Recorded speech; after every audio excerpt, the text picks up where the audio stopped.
ការប្រើប្រាស់ផ្សិតដើម្បីព្យាបាលរបួសគឺជាវិធីសាស្ត្រដែលគេប្រើតាំងពីបុរាណកាលមក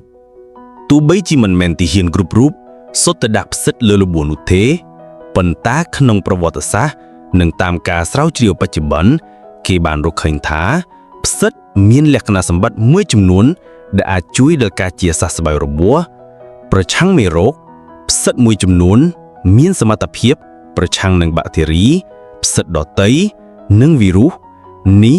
អាចជួយការពារការឆ្លងមេរោគនៅលើរបួសដែលជាបញ្ហាធំសម្រាប់ទាហាននៅសមរភូមិដែលខ្វះអនាម័យប្រឆាំងការរលាកផ្សិតមួយចំនួនមានសារធាតុដែលអាចកាត់បន្ថយការរលាកដែលជួយកាត់បន្ថយការឈឺចាប់និងហើមនៅជុំវិញរបួសជំរុញការជាសះស្បើយ Wound Healing Promotion ផ្សិតខ្លះ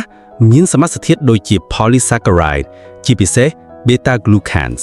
ដែលអាចជួយជំរុញការបង្កើតជាលិកាថ្មីការផលិត collagen និងការរីកដុតលាស់នៃកោសិកាស្បែកនេះអាចពន្លឿនដំណើរនៃការបិទរបួសបញ្ឈប់ការហូរឈាម hemostatic properties ផ្សិតខ្លះមានលក្ខណៈសម្បត្តិជួយឲ្យឈាមកកដែលអាចកាត់បន្ថយការបាត់បង់ឈាមពីរបួសសារធាតុចិញ្ចឹមនិងសារធាតុសកម្ម nutritional and bioactive compounds ផ្សិតផ្ទុកទៅដោយវីតាមីនរ៉ានិងសារធាតុចិញ្ចឹមផ្សេងៗទៀតដែលរួមចំណែកដល់សុខភាពទូទៅនិងប្រព័ន្ធភាពស៊ាំដែលជាកត្តាសំខាន់ក្នុងការជាសះស្បើយរបួសឧទាហរណ៍ក្នុងប្រវត្តិសាស្ត្រ